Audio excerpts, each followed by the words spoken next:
البدع والأهواء، أهل البدع العقائدية وأهل البدع السياسية. نقول بيننا وبينكم السلف، بيننا وبينكم الكتب، كان فيقول البدع بيننا وبينكم. بسم الله الرحمن الرحيم. قال الإمام النwawi rahimahullah al-babul hadiya asyar ba'dal mi'ah 111. Babu adabis syurb, adab minum. Wastihbabit tanafusi salasa, dan disunahkan bernafas 3 kali. Rok ekornya di bawah baris, ini jangan di atas baris. Kharijal ina, di luar bejana. Wa karahatit tanafusi fil ina, dan dimakruhkan bernafas di dalam bejana. Wastihbabi idaratil ina'i alal aiman fal aiman, dan disunahkan mengedarkan bejana kepada orang yang di sebelah kanan, kemudian sebelah kanan yang berikutnya, ba'dal mubtadi', setelah orang yang pertama kali memulai minum. Jadi sekarang pembahasan yang diinginkan oleh Imam An-Nawawi adalah adab tatkala minum. Di sini beliau menyebutkan beberapa adab yang insya Allah akan dijabarkan di dalam hadis-hadis di sini. Al-hadisus samanumi'ah 800. An Anas radhiyallahu anhu anna Rasulullah sallallahu alaihi wasallam kana yatanafasu fis syarab salasan. Bahwasanya Rasulullah sallallahu alaihi wasallam dahulu kala itu sering bernafas di dalam minum, dalam acara minum beliau, perbuatan minum beliau 3 kali. Muttafaqun alaih, yakni yatanafasu kharijal ina. Yang dimaksudkan oleh Anas adalah bernafas di luar bejana. Baik. Ada perselisihan, yaitu nampak kontradiksi antara hadis Anas ini dengan hadis Abi Qatadah yang akan kita lewati insya Allah, bahwasanya Nabi melarang untuk bernafas di dalam bejana. Sementara yang di hadapan kita ini di sebagian riwayat Bukhari Muslim itu fil ina atau fis syarab. Kalau tak salah dalam riwayat Muslim itu fil ina, kalau dalam riwayat Bukhari fis syarab. Bagaimana cara menggabungkannya dijelaskan oleh Ibnu Battal dalam Syarah Sahih Bukhari, demikian pula Al-Hafidz Ibnu Hajar dalam syarah beliau. Maksudnya adalah yang dilarang adalah kita minum sambil bernafas dalam keadaan yaitu hidungnya itu dan hidung dan mulutnya itu di dalam bejana, masih menempel di bibir bejana atau cawan atau gelas. Ya rahmatullah.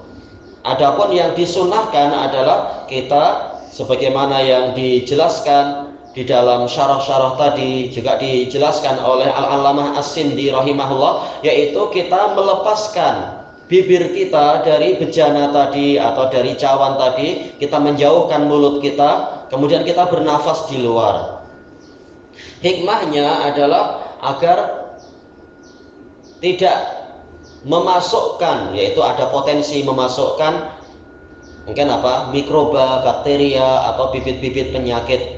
Sebagaimana itu juga dijelaskan oleh Al-Imam Syaukani rahimahullah dalam Nailul Autar, bahwasanya boleh jadi orang yang minum itu dia ada bibit penyakit. Ya, siapa dari kita yang sama sekali tidak punya penyakit, mungkin sedang selsema, sedang batuk, atau ada penyakit lain yang terkait dengan paru-paru atau jantung, atau mungkin bagian hepar, bagian hatinya atau apa. Baik. Maka di antara hikmah nabawiyah adalah kalau bernafas jangan sampai nafas itu masuk ke air yang kita minum, karena boleh jadi nanti akan berkembang penyakit-penyakit di situ. Ini kemungkinan pertama, yaitu dikhawatirkan terjadi ta'affun, yaitu airnya jadi tercemar dengan bibit penyakit. Kemungkinan kedua, kata Imam Asy-Syaukani, dan tentunya Syaukani mengambil faedah dari ulama-ulama yang lain, terutama Ibnu Hajar dalam Fathul Bari. Asy-Syaukani dalam Nailul Autar mengatakan kemungkinan kedua tujuannya adalah yaitu Al-ihtiras minal istiqdzar, yaitu menjaga diri jangan sampai membuat orang lain merasa jijik. Terutama kalau minumnya itu nanti akan diberikan kepada orang kedua, ketiga, sebagaimana itu tradisi Nabi. Tidak bersendirian minum sebagaimana tidak bersendirian makan, tapi bersama-sama. Nah, maka dikhawatirkan walaupun kita sedang sehat, orang lain mungkin akan merasa jijik jika nafas kita menyentuh air itu. Kemungkinan yang ketiga adalah yaitu dikhawatirkan ada benda kotor yang masuk, walaupun tidak sampai najis, walaupun tidak sampai menjijikkan, tetapi namanya kotor tentunya ini juga tidak baik. Dan beberapa kemungkinan yang lain. Itu diantara hikmahnya untuk kenapa bernafasnya jangan di dalam, tetapi bernafasnya adalah di luar. Ini untuk menggabungkan antara hadis Anas dengan hadis Abi Qatadah. Nabi SAW melarang bernafas di dalam bejana. Baik. Tapi bernafasnya di luar. Dan jelas maksudnya bukan sambil minum sambil bernafas. Ini secara umum orang tidak mampu tentunya. Karena kalau kita bernafas, anak teka itu akan menutupi kerongkongan, membuka tenggorokan. Sementara kalau kita minum atau makan, maka anak teka akan menutupi tenggorokan, menutupi jalan nafas, membuka kerongkongan, yaitu jalan makan dan minum. Tapi kalau dua-duanya terbuka, kita mungkin akan batuk, tersedak, dan sebagainya. Makanya yang dimaksudkan dalam hadis ini adalah yaitu bergantian. Setelah minum, kemudian bernafas, setelah bernafas, kemudian minum. Hanya saja yang dilarang adalah yaitu kita minum, kita bernafas dalam keadaan mulut kita masih menempel di cawan itu, sehingga nafasnya akan mengenai air yang kita minum, akan masuk ke air yang kita minum. Ini yang dilarang. Apa hikmahnya bernafas dan hikmahnya sampai 3 kali ini disebutkan oleh Al-Imam Ibnul Qayyim rahimahullahu ta'ala dalam Zadul Ma'ad. Dan kalau tak salah ini juga disebutkan oleh Al-Hafidh di dalam Fathul Bari. Sudah lama ya tentang masalah ini anak baca dahulunya itu. Di antara hikmahnya adalah bahwasanya kalau kita minum terlalu banyak tanpa nafas, ini akan memberatkan perut kita. Sementara jelas perut kita itu tetap perlu nafas, perlu oksigen, dan juga sekaligus mengeluarkan udara yang kotor yang mungkin dikatakan karbon dioksida itu. Adapun kalau kita langsung minum banyak-banyak, langsung membanjiri rongga perut kita, maka ini akan menimbulkan beberapa jenis bahaya.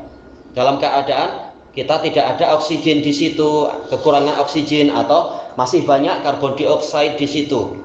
Makanya di antara hikmah nabawiyah adalah kita minum sedikit demi sedikit, diselang-seling, diselingi dengan bernafas, dan itu dilakukan sebanyak 3 kali. Baik. Lalu bagaimana prakteknya? Bukan nafas 3 kali kemudian baru minum, tetapi minum, bernafas sekali, minum lagi, bernafas sekali, minum lagi, bernafas sekali. Ini yang terbaik. Sehingga badan kita atau rongga perut kita ada kesempatan untuk air itu tidak masuk sekaligus, sebagaimana udara juga tidak masuk sekaligus. Sementara kita memang perlu minum, tetapi bergantian sedikit demi sedikit. Ini demi kebaikan. Adapun kalau memilih nafas 3 kali ini juga tidak haram. Bahkan memang ingin minum sedikit, habis itu olahraga lagi atau activity lagi atau kerja lagi, bernafas beribu-ribu kali, itu pun terserah, tidak masalah, sesuai keperluan. Hanya saja yang terbaik dalam acara minum, amalan minum itu memang diselang-seling dengan nafas sebanyak 3 kali. Dan memang Nabi kalau berbuat sesuatu sering beliau mengulang 3 kali. Pasti ada hikmahnya di balik itu. Makanya ini tidak sampai haram dan tidak sampai wajib perkaranya. Larangan yang dalam masalah ini tidak sampai haram. Kemudian perintah dalam masalah ini juga tidak sampai wajib. Apalagi yang di hadapan kita ini memang bukan perintah, ini fi'il Nabi. Al-Hafidh dalam Fathul Bari mengatakan al-aslu fi fi'lin Nabi lil istihbab atau lin nadab. Asal dari perbuatan Nabi itu menunjukkan mustahab, anjuran, tidak sampai wajib, kecuali kalau ada qarinah yang menunjukkan wajib. Makanya yang meninggalkan ini pun tidak sampai dosa dia. Masalah bernafas 3 kali, kalau tidak dilakukan tidak dosa. Cuma sayang kalau luput dari kita pahala. Adapun masalah larangan bernafas di dalam bejana, jumhur ulama mengatakan ini makruh. Hanya saja kalau memang terbukti orangnya itu sedang sakit, apalagi sekarang kan sedang mungkin istilahnya COVID lah, atau mungkin TBC, tuberkulosis atau apa mungkin, ya jelas yang seperti itu boleh sampai tingkat haram, menimbulkan doror bagi saudaranya yang lain. Sementara kita tahu penularan itu memang ada, walaupun semuanya dengan seizin Allah Ta'ala pastinya. Tapi kita diperintahkan untuk berjaga-jaga, berjaga untuk keselamatan diri sendiri, juga untuk keselamatan sesama saudara kita kaum muslimin. Jadi hukumnya boleh sampai wajib apabila kita memang tahu kita sedang sakit, maka wajib untuk tidak melakukan itu. Haram kalau kita bernafas di dalam bejana, akan menimbulkan doror. Sementara Nabi mengatakan la dororo wala diror, tidak boleh membahayakan diri sendiri dan tidak boleh membahayakan orang lain.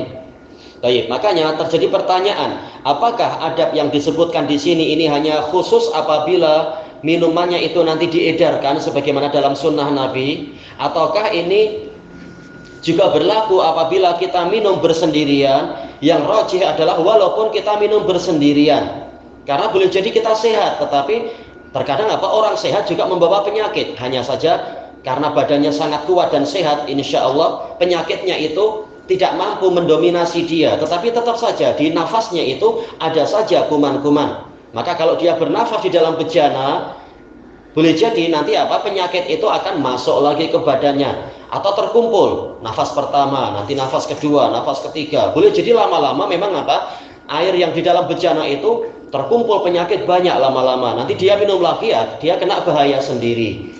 Sementara kesehatan kita naik turun, boleh jadi tadi sehat, ternyata petang dalam keadaan sakit. Makanya memang agama ini dibangun di atas dar'il mafasid, dan juga dibangun di atas jalbil masolih, menolak kerusakan, dan juga mendatangkan kemaslahatan. Dan yang pertama lebih diutamakan daripada yang kedua. Darul mafasid muqaddamun ala jalbil masolih, menolak kerusakan lebih diutamakan daripada mendatangkan kemaslahatan. Baik. Makanya walaupun itu minuman kita sendiri, walaupun itu untuk kita sendiri, tetap Nabi SAW menyuruh untuk jangan sampai kita bernafas di dalam bejana, karena hadisnya umum. Nabi tidak mengatakan apabila bersendirian atau apabila sedang berjamaah. Dalilnya umum nanti dalam hadis Abi Qatadah itu. Tayyib, ilahuna wallahu a'lam.